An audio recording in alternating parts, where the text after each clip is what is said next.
So this episode is sponsored by Sourcing Playground. Sourcing Playground is an online platform making it easier for brands to connect with compliant, ethical and sustainable manufacturers. Think Match.com but for retail.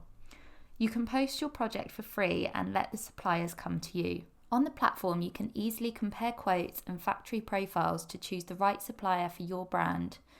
Sourcing Playground are offering a free upgrade to the Fashion Feed listeners, which means your project will only be viewed by the factories and hidden from public view. Go to www.sourcingplayground.com to check it out and mention the Fashion Feed in the chat box.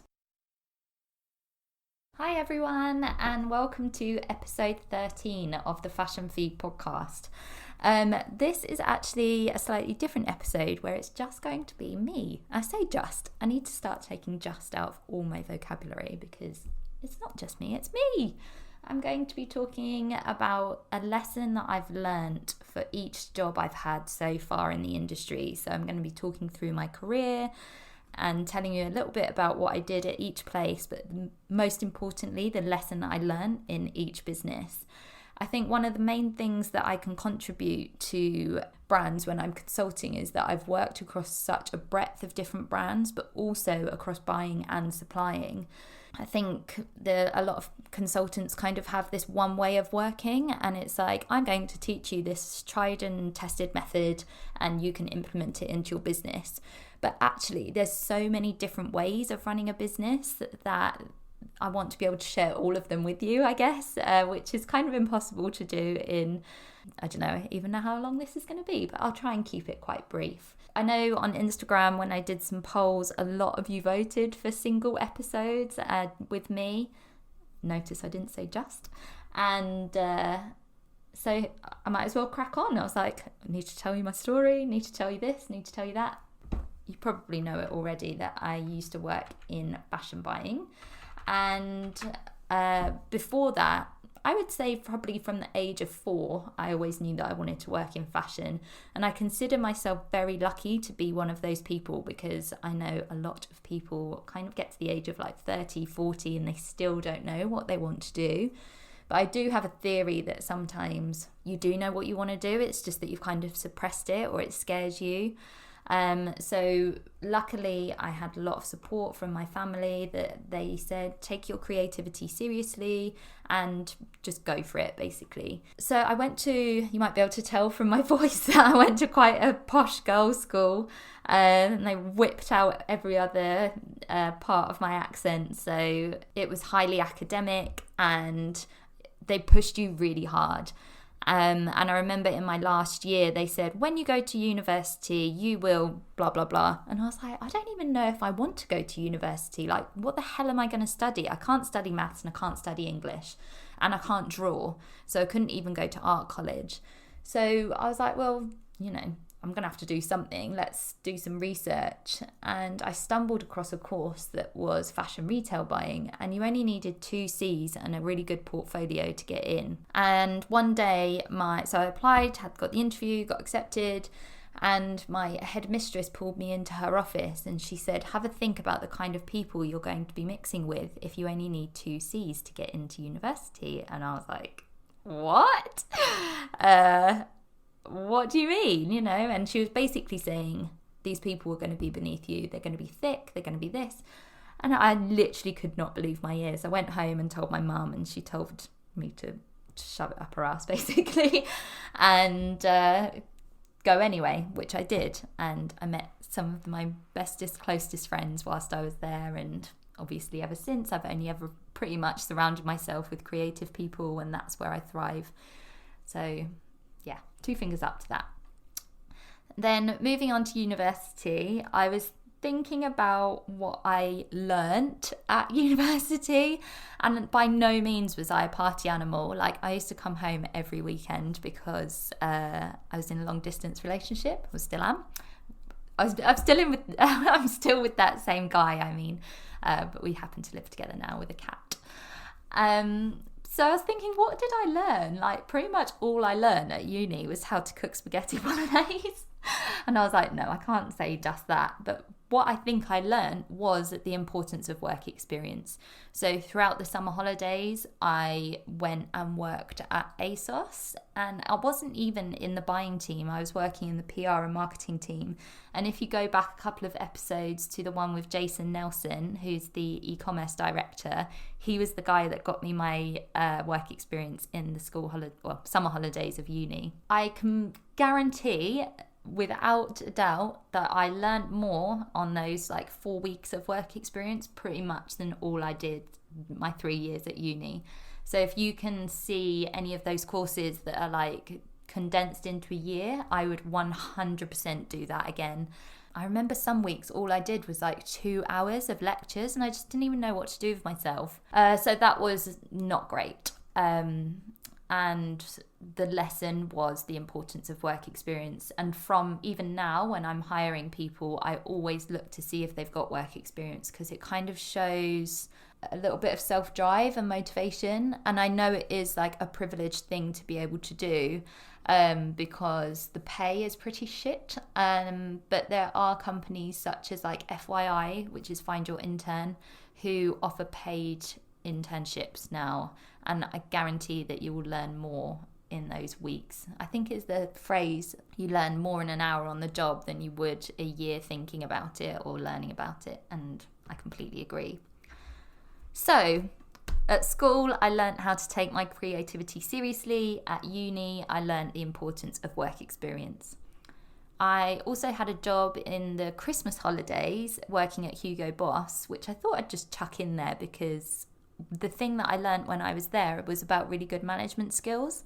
And it's something that I always remember. It was a guy called Kevin, and he would never ever tell me what to do. He would always ask and say, please could you do this so that I can do that. So it was please can you fold the stuff at the front of the shop so that I can sort the till out. So it wasn't just an empty request, it was always a reason. And it wasn't a justification, it was just making sure that he was explaining everyone's fair and everyone's busy, and can you help me out with this so that I can do that? And I thought it was just a really simple tip, but a nice one. So after uni, whilst I was at uni, I did a competition called, I don't even know if it had a name actually, but it was in collaboration with Next, because I went to uni at De Montfort in Leicester, and they have really amazing relationships with the retailers in the Midlands. And the competition was to design a range of clothing that isn't already in store. So I did a little black dress collection, and it was in the style of one in the 20s, one in the 30s, one 40s, 50s, 60s, 70s, 80s, 90s. And I named each one after my friends. I sort of described the fabrics and really kind of went into detail.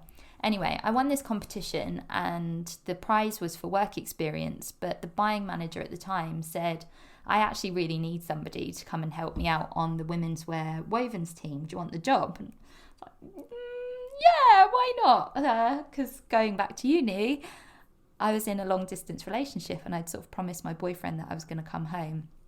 So I had to ring him and say, I've got this job. I'm only going to be up in Leicester for another year. And he was obviously totally fine. Just crack on. And it wasn't a year. I actually stayed there for nearly 5 years. So did the long distance thing for about 8 years. And I'd say the lesson that I learned at Next was I learned how to mold myself, but not how to change myself. It's a very, very corporate environment, and if you could see the state of me now, I'm in leggings, a sloppy jumper, no makeup, scruffy hair, and that's kind of what I looked like a lot of the time at Next as well. I got told by a manager once to look more busy, and there was another girl on a different department who was always running around like a crazy headless chicken, and they wanted me to do that. And I was like, I've worked with her before and I know she gets nothing done. She panics, she stresses. And because I'm walking around calmly, or she said I walked slowly as well, which meant the manager thought I didn't care about anything. And I was like, how have you jumped to that conclusion and thought she's doing a good job being flappy and I'm not by taking my time with everything. And it really, really did make up my mind about leaving there, in all honesty, that one conversation, because no one knew who I was, but I didn't care because I knew I was doing a good job and they wanted me to tell everybody what a great job I was doing. And I liked keeping my head down. I liked knowing that me and my direct manager knew I was doing a good job, but they wanted me to raise my profile, which is like the most wanky phrase in corporate history. So I left there, didn't want to kiss ass, wasn't up for it, and wanted to come home by this point anyway. So I left Leicester and got a job at Miss Selfridge. Now, anyone who knows about me and my career history, or has listened to a podcast interview that I've done before, you all know that this was by far the worst year of my life. I learned a lot about what not to do. That's probably my learning from Miss Selfridge, is what not to do. I learned how not to manage people, how not to treat people fairly, how not to have a lovely working environment, because it was so bitchy. I remember on my first day, I got walked around the office, introduced to everyone, and there was this girl typing like frantically on her keyboard, and somebody said, "Oh, hi, this is Elizabeth." I nearly said her name then. And she went, "Yeah, I saw her earlier, she's really pretty," and then just carried on like typing, And I was like, is that a compliment? Is it rude? Like, I don't even know how to take that. That was just bizarre. Anyway, carried on walking around, and I'm a pretty shy person, and it just really threw me off. And anyway, I said at lunchtime, "Does anyone want to go out for lunch?" And they just said, "Yeah, Pret's around the corner." I was like, okay, that sounds like I'm on my own then. And it was a bit of a Mean Girls moment where I was eating lunch on my own, thinking I've made a massive fucking mistake. And I met my boyfriend that night in Sainsbury's car park, and obviously he was so excited for me to come home, and he was like, "How was it? Like, how's your first day? You're back home?" And I was like, "Yeah, it was amazing." Like, knowing full well that I'd made the biggest mistake coming down, but it wasn't sort of coming home, it was going there, and I knew it was going to be horrible from that moment. And what I learned again was like, you don't have to be a bitch to work in fashion. And my goodbye card said how literally almost every single comment was like, "Oh, we're really going to miss your smile, your warmth, your positivity." And it was so lovely, but also like so sad at the same time that they couldn't create that energy themselves. I used to console people in the sample cupboard crying. Oh yeah, and on my first day they also gave me a tour of the office and said, "That's the toilet where you can go for a poo or a cry." And I was like, well, I need to cry? I don't know what's happening. And I thought, Jesus, I need to get out. But I was living with my dad at the time, and I said, I absolutely hate it. Like, this was after a couple of months. Like, everyone's really mean. It's so bitchy. There's whispering. Like, it goes quiet when you walk into the kitchen. And he just said, "No, you can't leave until you find another job." And I was pretty sure that I was going to leave fashion at that point. Like, I hated it so much that I was looking for all kind of jobs outside of fashion, like charity work, a postwoman, anything. And I actually went for a job at Argos. I went for an interview, and I said, they didn't tell me what department it was going to be on until I got there. And I was joking to my mum when I was sat in reception, like, "Oh, imagine if it's garden sheds." And I got in there and they were like, "Yeah, it's the job for garden sheds." And I was like, "Yeah, absolutely fine. Like, I'm happy to do anything." And I was prepared to buy garden sheds to get out of fashion. Like, that's how bad it was. But I pretty much failed the maths test at Argos, because when you're a buyer at somewhere like that, you're actually more like a merchandiser, and that's not my forte at all. Like, it's all about product development. So it was only a 1-year maternity cover contract, and that was like the thing that got me through. It was the light at the end of the tunnel. And I remember about the whole time I was there, it was losing £1 million a week.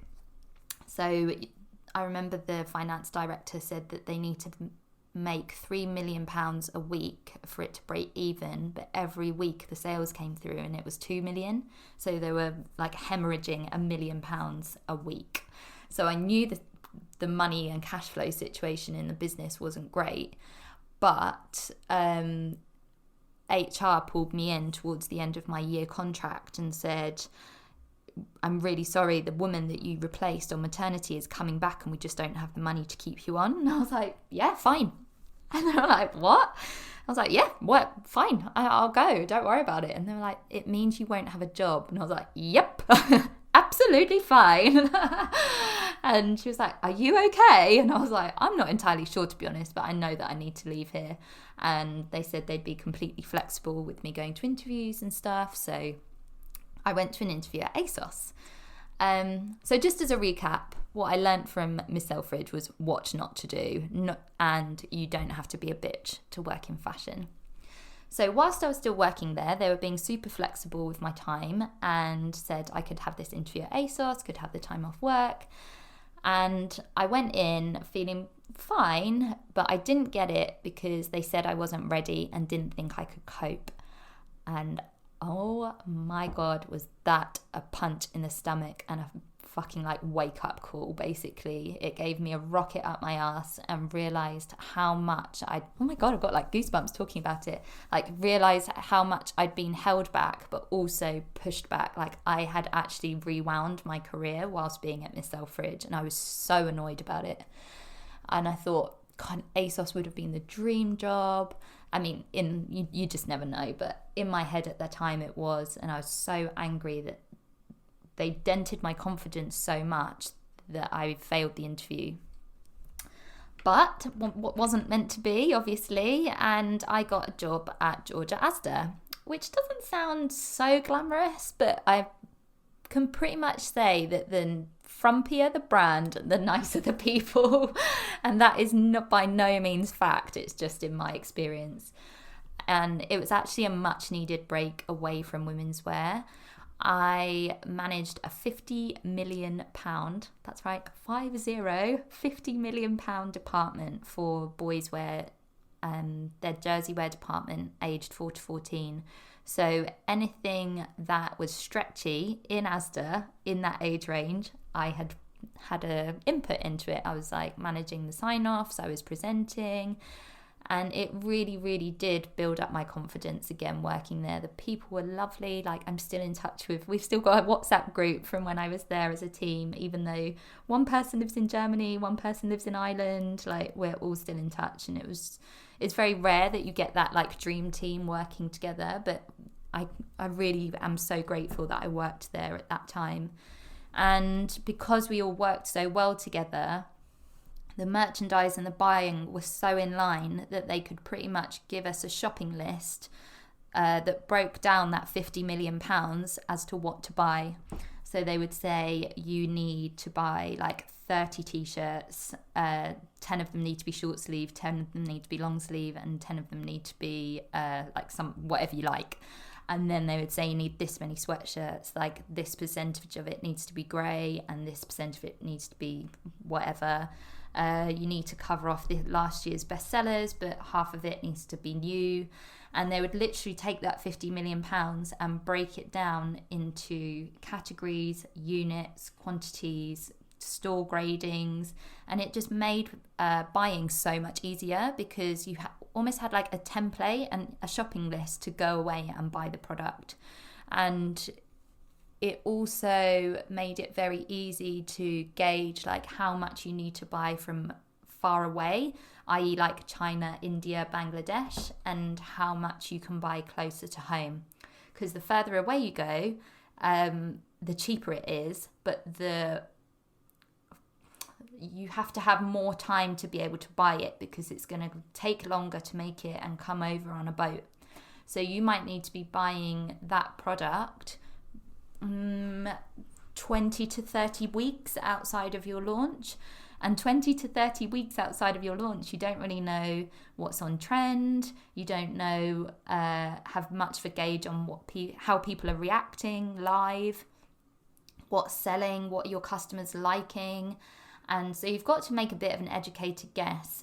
But the reason people do it is because the price benefits that you get from that.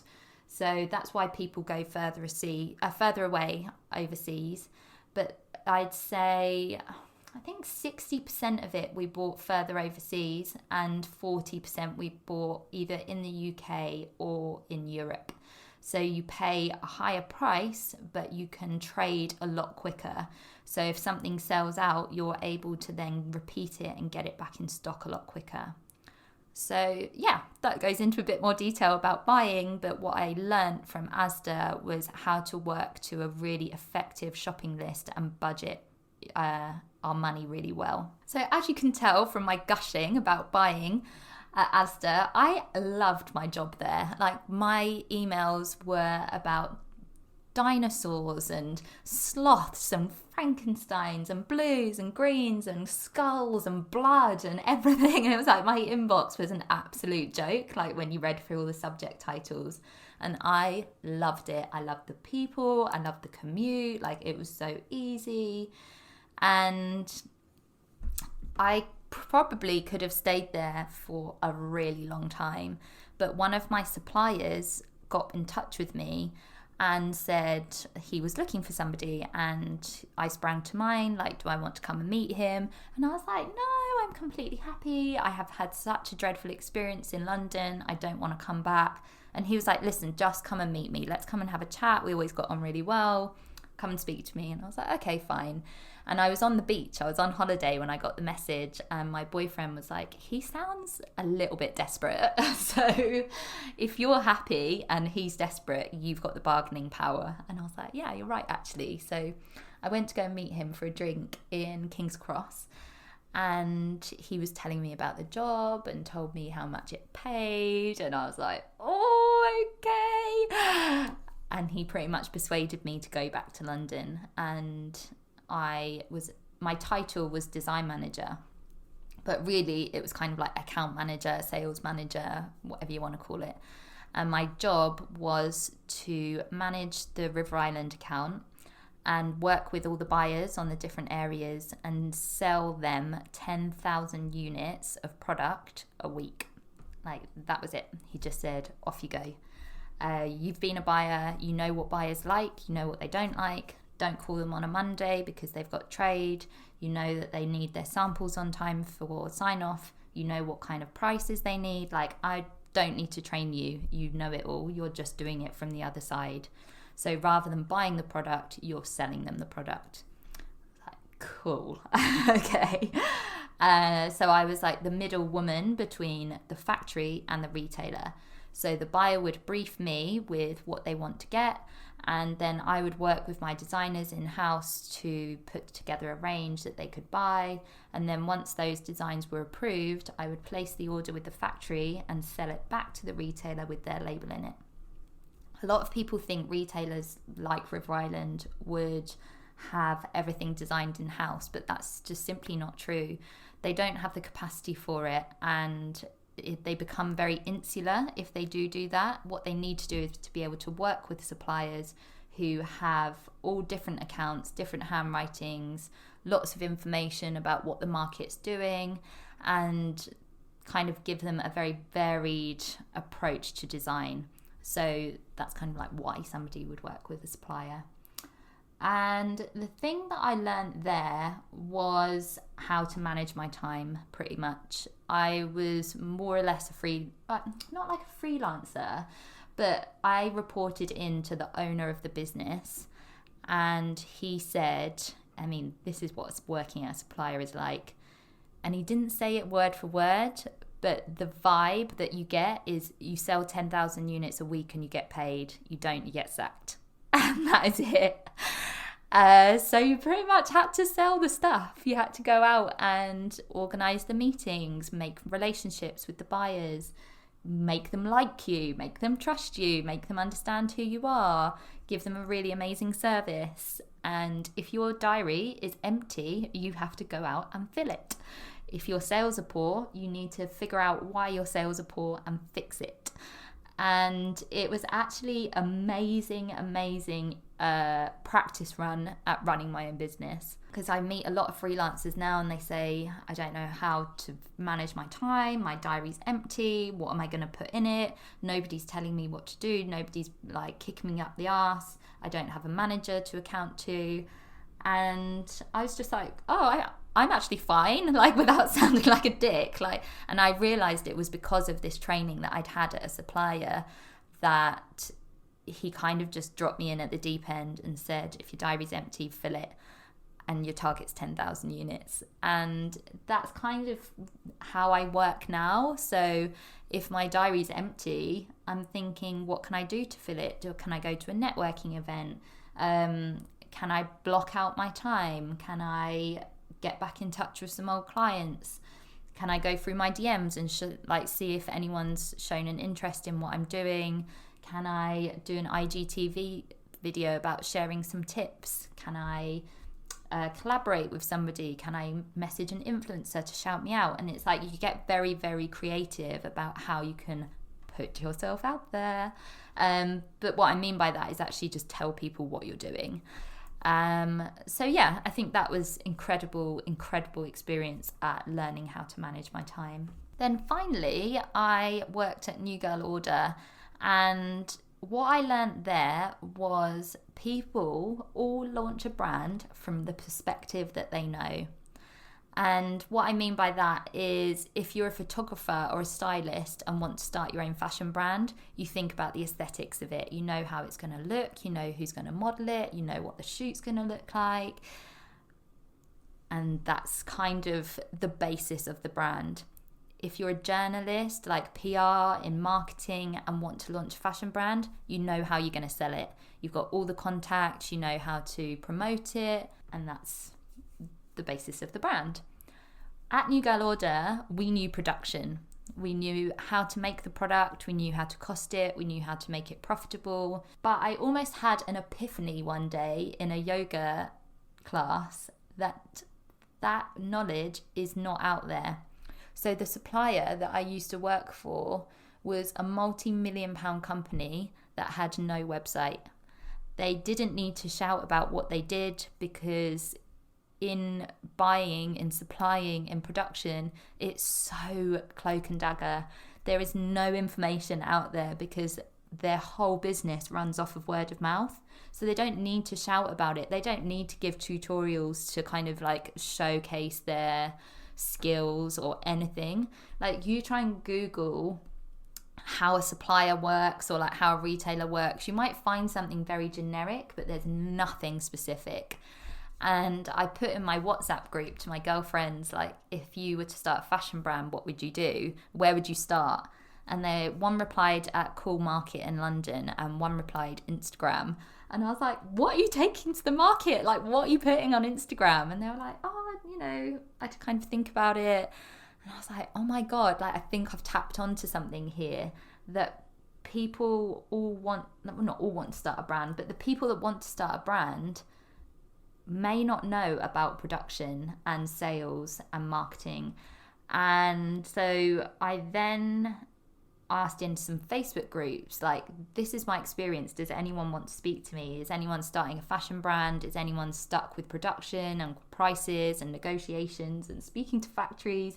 And I was like, honestly flooded with replies of people that wanted to speak to me. And I was like, oh my God, this is amazing. Like, I've spent my whole career with people that know what I know, so I pretty much assumed that I couldn't add any value, because all my friends, all my uni friends, all my colleagues have always worked in fashion, so they all know what I know. But I just had this epiphany that some people don't, and I wonder if I could help them. And jumping back to Miss Selfridge, when everyone was such a fucking dick, basically, you know, bar one or two people that I'm still friends with,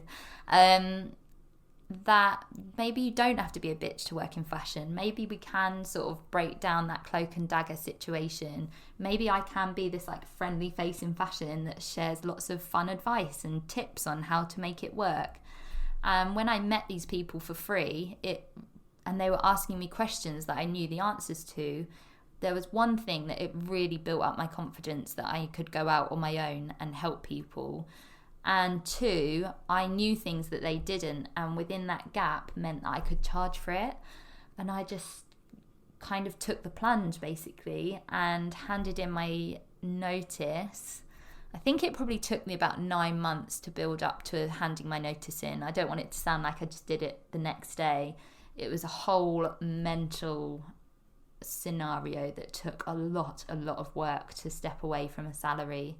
But maybe I'll do another episode on that. But yeah, that was a huge deal to be able to leave a salary, leave a job that I actually loved. But I just almost had this like calling inside of me to do something with more purpose, with more passion, help people, be friendly, don't have to be a bitch, and kind of combine all those things together. And I therefore now work as a fashion brand consultant, helping people develop their ideas and bring their brand, kind of like pick it out of their brain and dump it into reality and make it a thing, you know, like figure out what order to do everything in, understand how to make it profitable, make a very clear brand identity, understand who you're talking to, and all of those things. And sometimes it's just not enough to have like your friends or your mum or your boyfriend or whoever it is to be able to speak to, because you can talk at them but they don't give anything back. And that's kind of the role I like to fill with people. And I'm almost like an extension to your team, to be able to talk to tell me everything that you've done really well, everything that you've kind of struggled with, and how we can fix it going forward. So yeah, that's a little rundown of my career so far, what I've learned, what I've enjoyed. And if you want a little recap, let's go back to the top. So when I was at school, I learned to take my creativity seriously. And I kind of want you to take these lessons as well. It's not just for me. So I want you to take your creativity seriously. I want you to understand the importance of work experience. If you've not done it before, like even if you can take a couple of days off work and try and do that.